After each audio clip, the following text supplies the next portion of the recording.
19. April, 1965.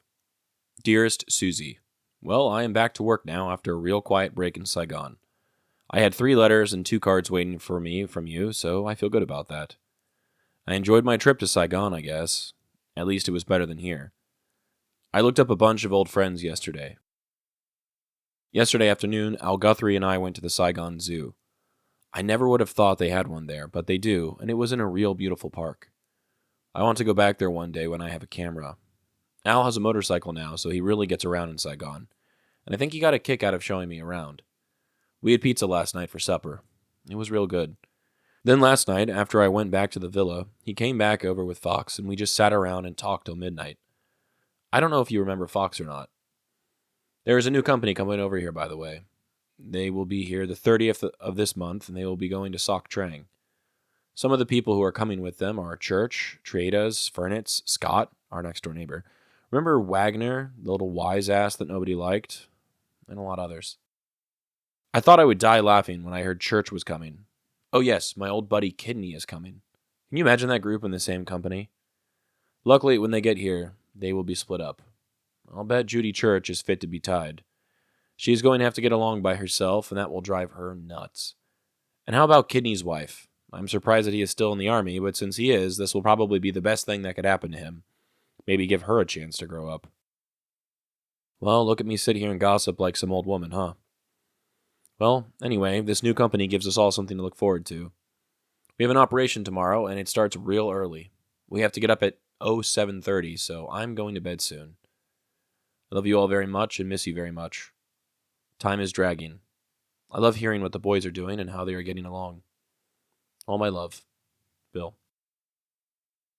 In this letter, Popi writes from base after returning from a short R&R trip to Saigon. The tone of the letter is casual, almost chatty, and full of familiar names and little observations. It's not a war story, really. No rockets, no missions, no casualties. But it might be one of the most revealing letters yet. Not because of what happens, but because of what doesn't. Popi spends a few paragraphs catching Suzie up on his time in the city. He got 3 letters and 2 cards from her, which lifted his spirits. He visited the Saigon Zoo, sat around talking late into the night with old friends, and even had pizza for dinner. He makes a point of saying it was good, like it surprised him that pizza in Vietnam could feel familiar. But what stands out most in this letter is how much time he spends reminiscing about people. Names like Guthrie, Fox, Kidney, Church, and Wagner. It's almost like he's flipping through a yearbook out loud. Some of the names come with judgment, others with laughter. He's clearly amused by the chaos that's about to unfold when this new company arrives at the end of the month. A cast of characters that would have felt right at home in a workplace sitcom, or MASH, or something like that. And he knows it. He ends the section with the self-aware line, well, look at me sit here and gossip like some old woman, huh? It all really reminds me of when I go back to my hometown and visit friends I haven't seen in a long while. We reminisce, we chat, talk about people we used to know and where they are now. Popi's words feel so normal. It's amazing. It's funny, but it also says a lot because this letter isn't really about Saigon or the people coming to Sok Trang. It's about time. Time dragging, time stretching out, and the things you do to fill it when war quiets down for a bit. Popi is trying to keep his mind moving, trying to keep his pen moving, trying to feel like the hours are building towards something instead of just piling up behind him. There's a quiet homesickness running through this letter.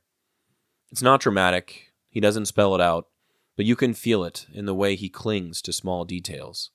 A good pizza, a night of conversation, a zoo in a beautiful park, a list of people he used to know.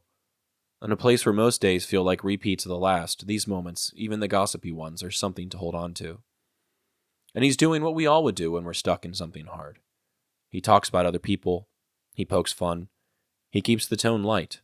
But buried in the last lines is the heart of the letter. Time is dragging, he writes.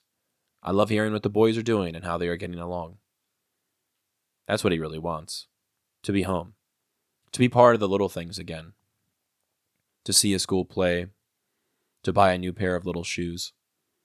To eat a family dinner. The photo I chose for today depicts 3 soldiers sitting outside of a hooch during the day. They're relaxing, smoking cigarettes, chatting.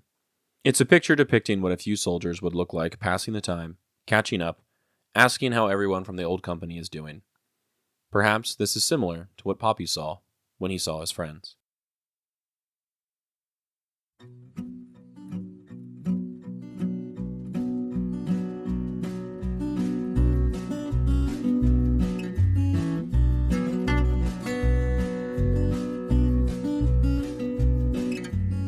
I'm Alex Lowy, and I hope you have enjoyed listening to this episode of Dearest Suzie and receiving messages from the past that my Popi wrote exactly 60 years ago.